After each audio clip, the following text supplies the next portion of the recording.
삶을 듣습니다. 시대를 바로 봅니다. 페트롤 전북 함앵커가 만난 사람. 페트롤 전북 함앵커가 만난 사람, 오늘 제가 찾아온 곳 만나뵐 분은 바로 남원 지리산 실상사의 도법 스님입니다. 생명평화 공동체의 중요성을 이미 오래전부터 강조하면서 화쟁의 정치를 말씀해 오신 분이시죠. 지리산 실상사의 도법 스님 인사드리겠습니다. 스님 안녕하세요. 네, 안녕하세요. 반갑습니다. 스님이 앉아 계신 이 자리, 역사가 있는 자리로 알고 있습니다. 실상사는 다른 사찰에 비해서 특징으로 얘기한다고 한다면 선불교를 최초로 펼쳤던 도량이다. 또 다른 하나는 이제 소위 호국불교라는 말로 표현이 되어지죠. 그러니까 우리 민간 신앙으로 전해져 오는 내용에 실상사가 잘 되면 나라가 부흥해진다라고 하는. 요거는 이제 풍수지리설상으로 이제 설명되고 있는 부분이에요.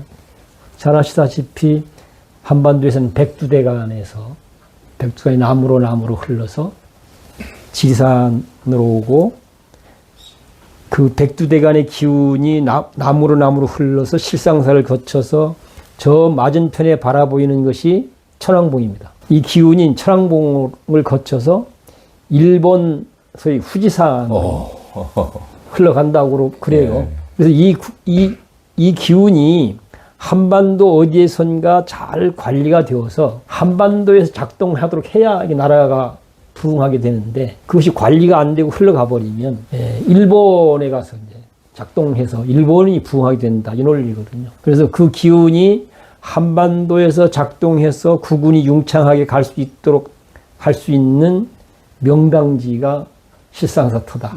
그래서 이제 실상사가 그 역할을 잘 해야 그 힘을 받아 나라도 잘 된다, 이런 논리예요. 그래서 이제 민간 신앙으로 호국불교 사찰이라고 하는 이름으로 민간 신앙으로 전해지고 있죠. 뭐 특징을 얘기하자면 그 두 가지, 다른 건 다 비슷하니까.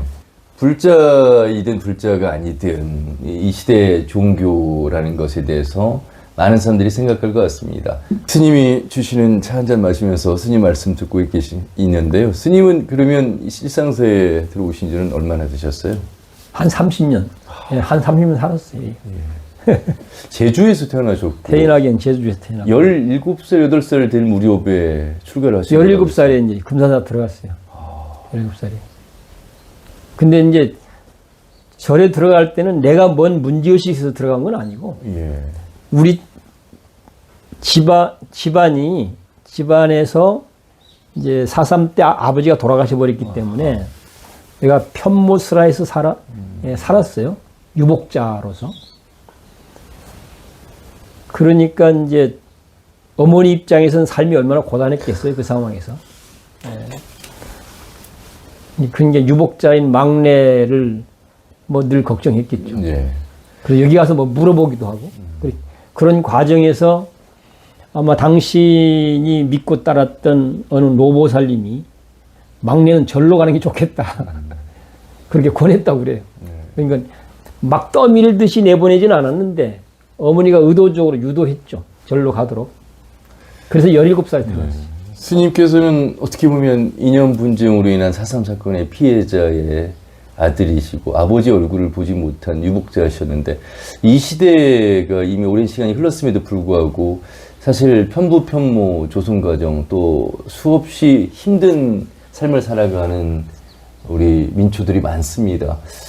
시대가 달라졌으면 그만큼 민주화 운동이라든지 우리 스님의 탁발 순례라든지 삼보일배라든지 많은 분들이 노력을 해오셨는데도 불구하고 지금 살고 있는 시대는 과거보다 더 못하다, 뭐 이런 하소연을 많이 하고 있는데, 스님께서는 누구나 다 붓다라고 말씀하셨는데 그 붓다가 되는 노력의 길이 조금 다르지 않나, 이런 생각도 들고요.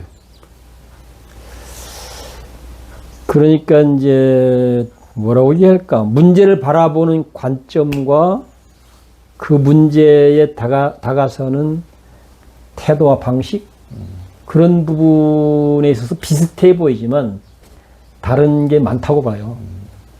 근데 나 같은 경우는 우리 속담에 고래 싸움에 새우등 터진다고 그러잖아요. 그러면 고래 싸움이 새우등 터진다는 얘기는 가장 큰 피해자는 백성이라는 얘기가 되는 거잖아요. 예. 민중, 대중, 그렇죠. 그러면 이 고래 싸움이 생기지 않도록 또는 고래 싸움을 말겨서 함께 갈 수 있도록 사실 이렇게 접근해야 되는데 우리는 고래 싸움을 말기는 작업은 거의 하고 있지 않는 것 같아요. 그리고는 자기가 좋아하는 고래 또는 자기한테 유리하게 생각되는 고래 또는 내가 이익이 되려면 더 센 고래 쪽에 편드는 방식으로 문제를 다뤄왔지 고래 싸움을 해결하는 방식으로 문제를 다뤄오지 않았다는 게 내가 볼 때는 결정적인 문제라고 봐요. 예. 그래서 내가 관심을 가진 부분은 고래 싸움이 생기지 않도록 또 벌어지고 있는 고래 싸움을 어떻게 해결할 것인가. 그런 관점에서 이제 문제를 바라보고 다뤄왔던 게 제 활동의 기본이었다고 인정했어요. 그것이 생명평화운동이라는 말로 표현되어지기도 하고 화쟁이라는 말로 표현되어지기도 하고 그렇습니다. 어쩌면 그렇게 삶의 문제를 바라보고 다루는 것이 본래 부처의 행위이고 삶이다. 이렇게도 표현할 수 있지 않을까 싶습니다. 그래서 스님 살아오신 행적을 보면 국내 최초 귀농 전문학교도 설립하셨고 인디라망 생명공동체도 창립하셨고 무언가 불교의 종교성을 뛰어넘는 현실 속에서 민중들과 함께하는 그런 선구자로서의 삶을 살아오셨습니다. 생명평화는 뭐 인류가 있었던 이래로 그 중요성을 한 번도 소홀히 한 적은 없었습니다만 시대가 물질문명 속에서 그 생명평화, 더 수많은 사람들이 세월호 참사라든지 이태원 참사라든지 또 수많은 침수로 인한 피해, 여러 가지의 인명피해들이 더 많이 발생하는 걸 보면 생명평화를 그렇게 강조를 하셨는데도 불구하고 지금 살아가는 사람들은 남의 일처럼 생각하는 이 생명평화의 의식이 좀 낮아진 건 아닐까 이런 걱정도 좀 되는데 어떻게 생각하세요?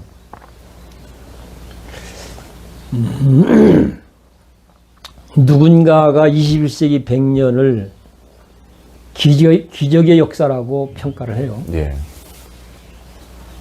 또 누군가는 21세기 100년을 죽임의 역사라고 평가를 해요. 어떤 견해가 타당할 것 같습니까? 죽임의 역사라고 하는 게 타당한가? 아니면 기적의 역사라고 타당한가? 풍요와 편리라는 관점에서 보면 기적의 역사라고 할 수 있죠. 어쩌면 인류 역사가 시작되고 이렇게 우리가 풍요와 편리를 겪어본 적은 없죠. 경험해 본 적은. 반면에 그럼에도 불구하고 못 살겠다는 아우성, 못 살겠다는 비명소리는 계속 확대 재생산되고 있습니다. 그러니까 못 살겠다는 비명소리가 확대 재생산되고 있다는 관점에서 보면 이건 죽임의 역사라는 얘기가 되죠. 그걸 어떻게 해야 될 것인가 하는 게 현재 인류 사회가 직면한 현 주사라고 봅니다. 그리고 어떻게 할지 몰라서 우왕좌왕하고 있는 게 현 주사라고 봐요.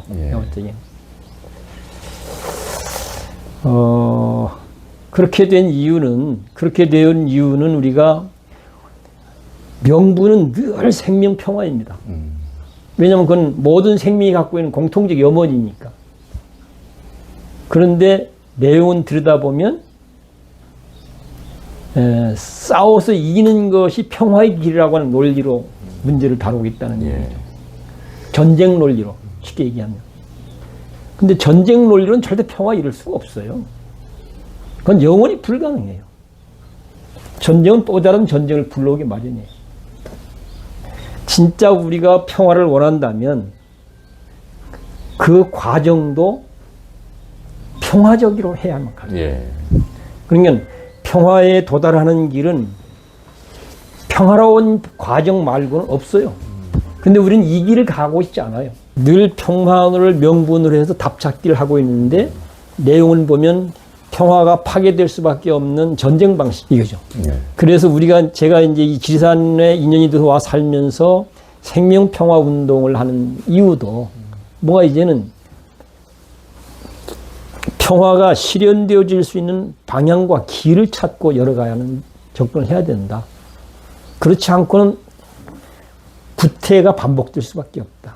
라고 진단을 해서 이제 작지만 작은 실험을 하고 있는 게 이제 실상사 실험이기도 하고 지산 운동의 실험이기도 하고 그래요. 예. 삶을 듣습니다. 시대를 바로 봅니다. 페트롤 전북 함앵커가 만난 사람. 그러면 이곳의 실상사에서 하시는 활동들, 얼마 전에는 공연도 이곳 주민들과 함께 마당극 하시고, 했었어요. 예, 마당극도 하시고 주로 이제 하신 그 생명평화의 활동들을 좀 말씀 들어보도록 하겠습니다. 그러니까 아까 잠깐 언급을 했었는데 21세기가 끝나고 20세기가 끝나고 21세기를 맞이하면서 많은 담론들이 있었잖아요. 예.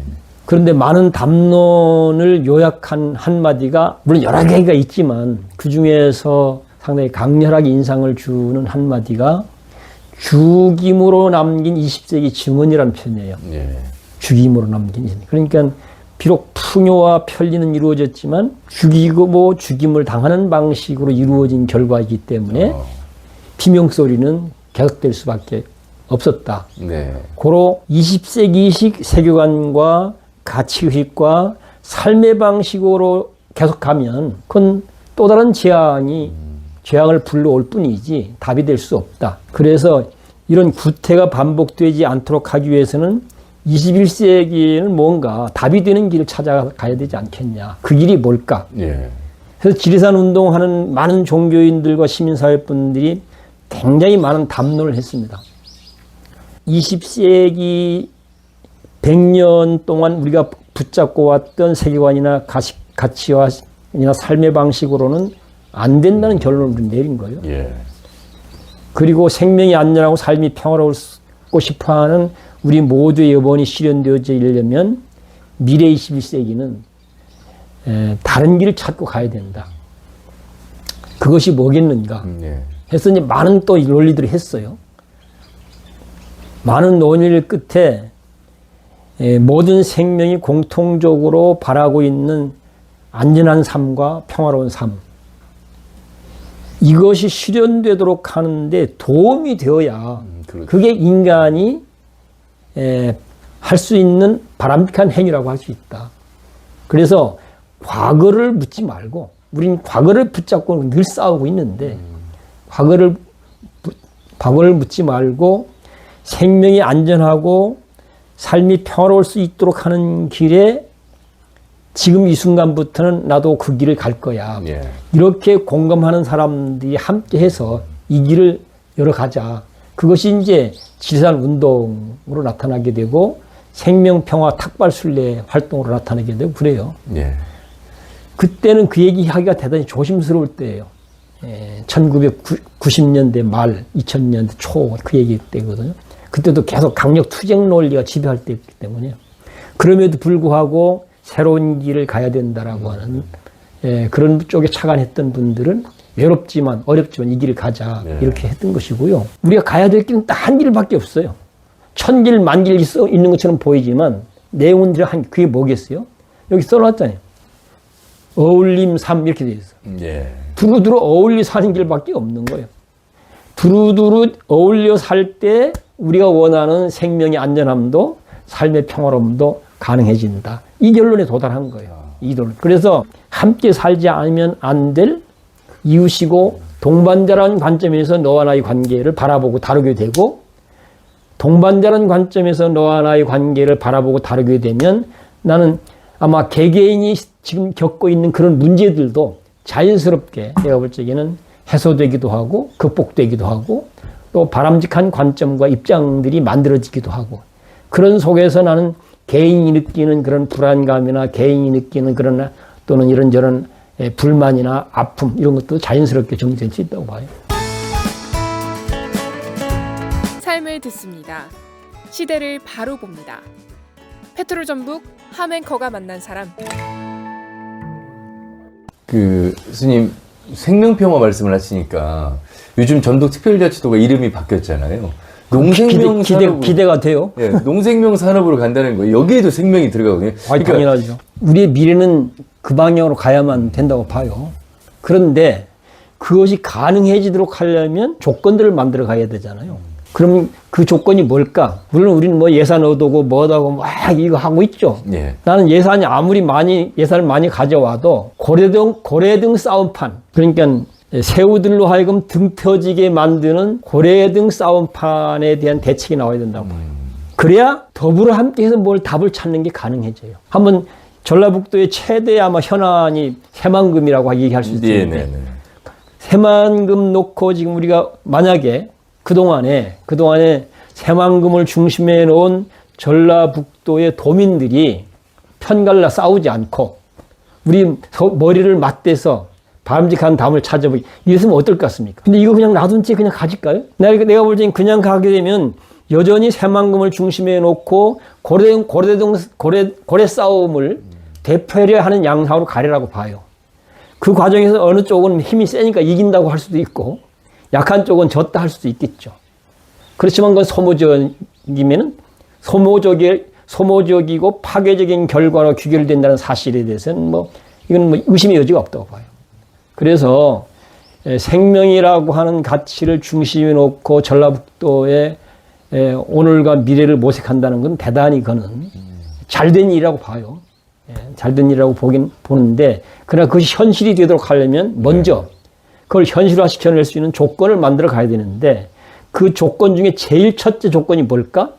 새만금을 중심으로 해서 이쪽 편 저쪽 편 결국엔 편갈라서 힘싸움들을 하고 있는데 이것을 풀어내서 이쪽 저쪽이 좀 함께 새만금을 진짜 전라북도의 희망이 되도록 새만금을 전라북도의 희망이 되도록 한번 만들어 보자. 이렇게 접근한다면 나는 생명이라고 하는 가치를 중심에 놓은 전라북도의 미래를 만들어 가는데 그건 당연히 매우 희망적인 결과에 도달하라고 봐요. 그렇게 하면. 그러나 그거 없이는 안 된다고 봐요. 그러니까요. 그런데 이 사회는 어떻게 보면 좀 이분법적으로 개발론자와 환경단체의 보호론자 이렇게 구도가 되어 있는 것처럼 비춰지고 있고 그래서 사실 진행자로서 왜 이렇게만 정말 극단적으로 나뉘어져 있을까? 사실 그렇지 않고 이미 방주제는 막혀졌고요. 이미 내부 개발을 통한 매립을 하고 있습니다. 그 방향성에 대해서 조금 더 해수 유통을 할 것이냐 말 것이냐 이런 논리로 지금 얘기하고 있어서 그 중도 스님께서 그 중도 관련된 책도 쓰셨던데 그 중도 찾기가 이렇게 어려운 것일까요? 아니 그게 어려운 건 아니에요. 네. 어려운 건 아니에요. 사람들이 그런 길로 가려고 하질 않는 거죠. 그러니까 이게 새로운 길을 열자고 얘기를 하고 그 새로운 길을 우리는 중도의 길이라는 말로 표현할 수도 있는데 그 길로 가자고 해보면 그 길로 갔을 때 유리하다고 생각하는 사람은 가자고 하지만 불리하다고 생각하는 사람은 안 가려고 그래요. 근데 그런 양쪽으로 하여금 그 길을 같이 가도록 만들어내려면 누군가가 역할을 해야 가능하단 말이죠. 역할을 해야. 그걸 우린 전통적인 속담처럼 얘기하는 건 뭐예요? 싸움은 말리고 흥정은 붙인다고 얘기하잖아요. 그러면 새만금을 중심으로 한 이쪽 세력과 저쪽 세력. 그러면 싸움은 말리고 흥정은 붙여서 함께 가도록 하는 작업을 누군가 해야 된다는 얘기죠. 당사자들이 알아서 할 수 있을까? 내가 보면 거의 불가능하다고 봐요. 그런 걸 절집에서는 중재머리 못 깎는다 이런 얘기도 해요. 본인 문제를 해결하기는 쉽지가 않은 거예요. 누군가가. 그거는 내가 작은 실험을 많이 해온 사람이기 때문에 내가 자신 있게 얘기할 수 있어요. 대표적으로 이 지리산 댐 문제 그것도 수십 년 싸웠었거든요. 그런데 마지막에 대화의 장을 마련했어요. 근데 그게 당사자들은 안 돼요. 정부 쪽하고 반대쪽하고 당사자들은. 그럼 어떻게 해야 돼요? 중간에 멍석을 깔고 유판을 관리 운영할 심판관이 있어야 된다. 그때 당시 내가 화쟁위원장이었어요.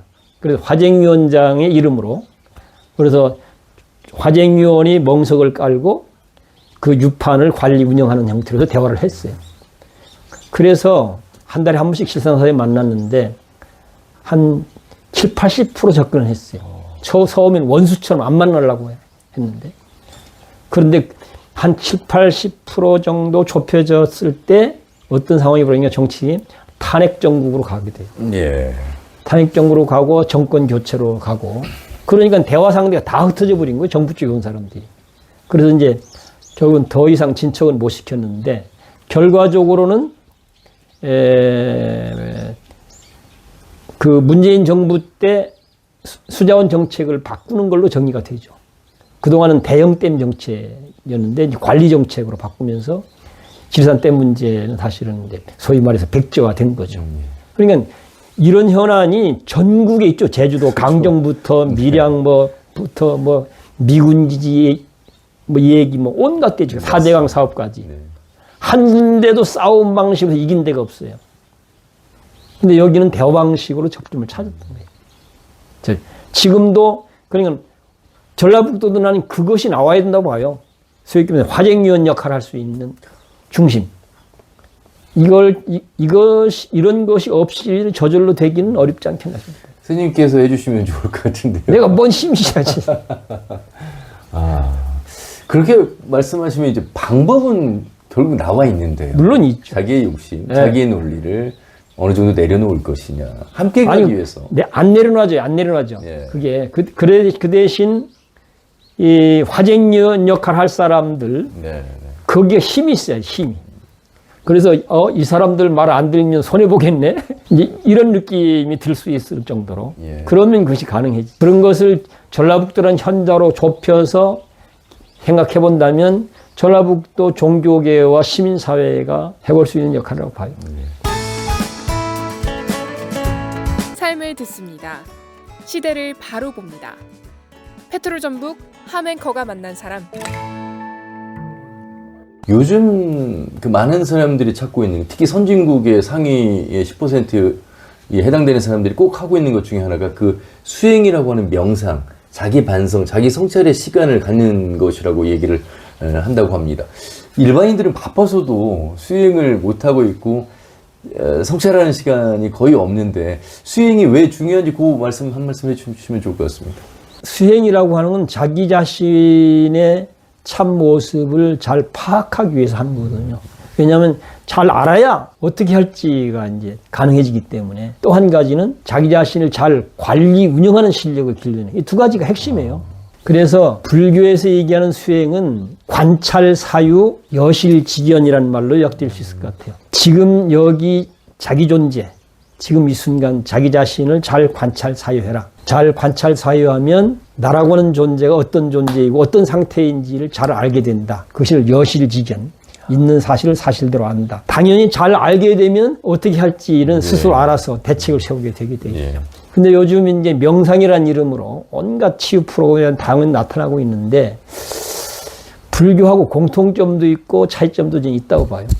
무조건 같거나 이러진 않다고 봐요. 그런 것들이. 그래서 어떤 부분은 뭐 공통점으로 봐야 될 게 있고 어떤 부분은 뭐 좀 다르게 봐야 될 부분도 있지 않을까 그런 생각이 드는데 거두절미하고 단순 명료하게 요약하면 관찰, 사유, 여실직연이라는 말로 요약될 수 있다. 인간을 여러 형태로 뭐 현대인이든 과거이든 뭐 다르겠어요. 과거 사람도 숨쉬고 살았고 현대인도 숨쉬고 살고 그렇지 않아요. 무슨 특별히 다른 것처럼 물론 걸어다니냐 자동차 타고냐 이런 차이는 있지. 그러나 그건 본질적인 건 아니에요. 그런 것들이. 어차피 인간 이상은. 그러면 인간이라고 하는 건 어떤 존재인가라고 이제 물었을 때 대부분 뭐 사회적 동물이다 뭐 이렇게 얘기하기도 하고 아마 이제 경제가 모든 걸 좌지우지하는 상황으로 오면서는 경제적 동물이다 이렇게 일반적으로 얘기를 하죠. 그리고 최근에는 이제 탈종교 시대라고 해서 현대에는 종교가 어쩌면 필요 없는 시대 또는 현대인들은 오히려 종교를 이제는 거부하거나 버리고 떠나는 상황으로 와 있다 이렇게 얘기를 하죠. 탈종교 시대라고. 그런데 나는 좀 그 부분은 동의를 안 해요. 뭐 사회적 동물이다, 경제적 동물이다 이건 뭐 현실적인 진단이니까. 그런데 종교 문제에 대해서는 나는 동시에 인간은 어떤 존재인가? 종교적 존재라고 봐요. 종교적 존재라고 보기 때문에 제도화되어진 기성 종교로부터는 다 사람들이 벗어나고 떠난다고 하지만 그렇다고 해서 인간인 이상 종교를 버리고 떠날 수는 없다고 봐요. 왜냐? 인간은 종교적 인물이기 때문이다. 그러면 종교란 말은 뭔 말인가? 요새 말로 바꾸면 삶의 질적 변화와 향상을 가져오도록 하는 게 종교의 얘기예요. 그것을 뭐 달리 펴놓으면 그 내용적으로는 더 뭐 사상적이고 정신적이고 윤리적이고 이런 것들이 다 포함되는 거죠. 예. 그런 것들이 더 선한 삶을, 더 아름다운 삶을, 더 바람직한 삶을, 더 평화로운 삶을 이걸 추구하는 게 종교예요. 이거 추구하지 않은 사람이 있나요? 만약에 경제적 부가 주어지고 생활의 편리가 주어진다 하더라도 평화롭지 않다면 그 삶이 삶의 질적으로 완성도 높은 삶인가요? 평화롭지도 않고 행복하지도 아니하는데 무한한 풍요를 누리고 있고 한없는 편리를 누리고 있다고 해서 그 삶이 질적으로 완성도 높은 삶이라 할 수 있나요? 그럴 수 없어요. 그러니까 천하를 자기 마음대로 좌지우지한다 하더라도 그 삶이 평화롭지도 않고 인간답지도 않고 행복하지도 않다고 한다면 그 사람은 완성도 있는 삶이라고 할 수가 없죠. 그래서 인간이란 삶의 완성도를 끊임없이 추구할 수밖에 없는 존재이기 때문에 아무리 탈종교 시대라 하더라도 종교를 버리거나 무시하거나 외면하거나 그럴 수 없는 게 인간이다. 그렇기 때문에 진정한 의미에서 종교가 필요한 시대가 되어 있다고 보는 게 나는 맞다고 봅니다. 자, 한메이커가 만난 사람 도법 스님과 함께하고 있는데 끝으로 이제 스님 우리 마무리해야 될 시간입니다. 스님께서 너무나 주옥 같은 말씀을 해주셔서 감사 인사드리고요. 우리 청취자분들, 도민들께 귀감이 되는 말씀 한 말씀 부탁드리겠습니다. 고래 싸움에 새우등 터지고 있는 게 우리가 처한 현실인 것 같습니다.